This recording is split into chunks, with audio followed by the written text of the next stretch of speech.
All right, welcome back to the channel.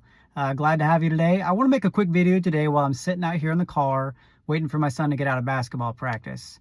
And the reason I want to make this video is I put one out yesterday titled IVF, Creating a Family But at What Cost? Okay, and in that video I was focusing in on things that happen within the IVF industry, things that do not support the sanctity of life, things that kill innocent human beings. Okay, so the purpose of that whole video was to show the problems within the IVF industry. Okay, and because I was focusing so heavily on that, I totally forgot. I left off some very important information that I really should have. Okay, so if you watched that and you were waiting for me to say something else and I didn't, I apologize, but that's what this video is all about. Okay, I failed to address the ethical methods in which IVF can actually be done. Okay, so that's what I want to talk to you about today, if I can speak properly. Okay, so I'm going to title this IVF the Ethical Way. Okay, because there are plenty of Christians, there are plenty of people who are pro-life or abolitionists that support the sanctity of life, and they have used IVF or they're currently using it, and they're doing it the right way, the proper way, in a way that does not result in the death of innocent human beings, in the death of these embryos that are created in the process. Okay, so let's talk about what is the ethical way to use IVF. Okay, we know that capability exists. Just unfortunately, though, a lot of people and a lot of clinics don't do it this way. Okay, they're killing a lot of babies in the process. They're discarding them, disposing them, sending these embryos off to scientific research to be dissected, poked, prodded, whatever you want to say. Okay, but they're being destroyed. Okay, so that happens a lot, but it is possible to do it the right way, the ethical way. And that's what this is all about today. So first off, if you're going to do it the ethical way, you need to set up an ethical care plan. You need to make sure you go to a clinic that supports your plan and that they're going to do things the way you ask. Okay, nothing shady, doing things behind your back. Okay, you want to make sure that the methods they use support the sanctity of human life, and that all life that's created there in that process is treated with value and respect, and it's not simply killed in the process. Okay, so one of the ways that you'd be able to do that as you're going through the process, one of the first things that you need to do is don't fertilize an unreasonable amount of eggs. Okay, now some places you go, they may try to fertilize a whole bunch of eggs, okay, more than you would possibly use. And because of that, that's how you end up with all these excess eggs that get discarded, destroyed, end up being indefinitely frozen, donated to scientific research. That's where all these come from, is because they sometimes fertilize an unreasonable amount of eggs, more than you ever intended to actually use and birth. Okay, so first step you can do is do not fertilize an unreasonable number of eggs. Okay, this will prevent that excess that could possibly go unused or be destroyed. Okay, secondly, okay, transfer embryos one at a time. Okay, one at a time. Okay, give each embryo the best chance of survival and the best chance at life.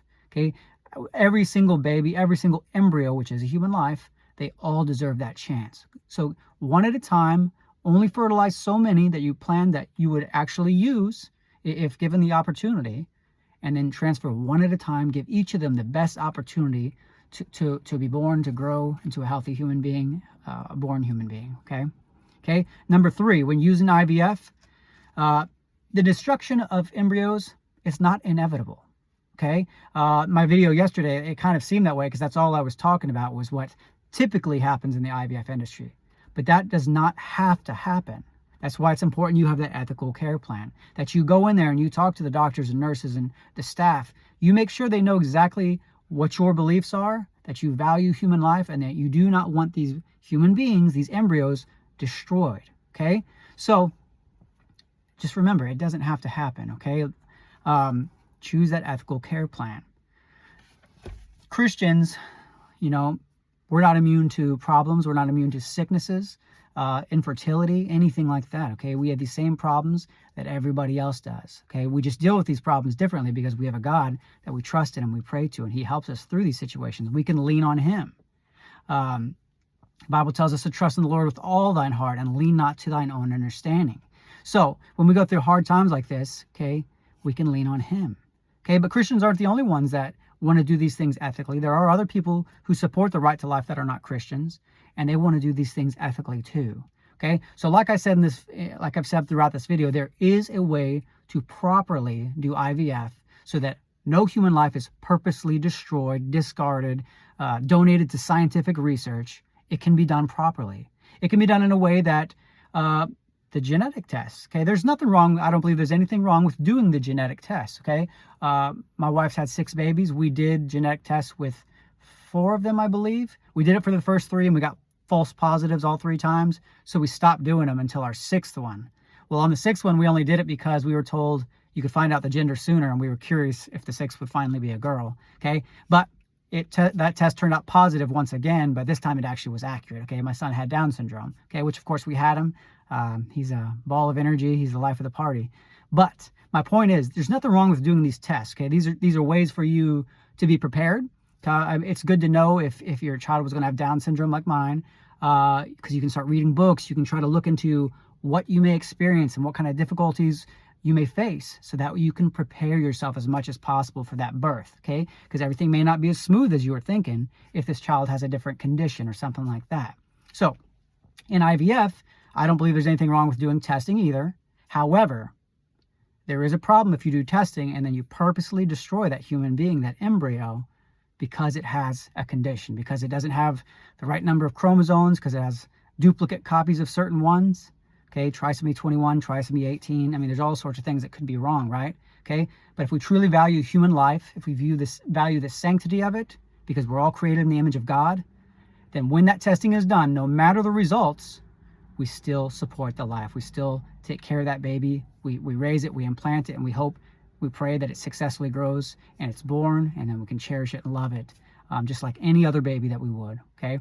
That is the pro-life. That is the abolitionist. That is the Christian way, or the ethical way of going about the IVF process, okay? So I hope that made sense. If you watched the video yesterday and I possibly upset you because I really didn't tackle the ethical side, how you could go about the proper way. So I apologize for that. I should have thought of that. I should have put that in there. So if you've already seen the other video, this one hopefully clarifies some of that for you. But anyways, if you like this video, please hit the like button.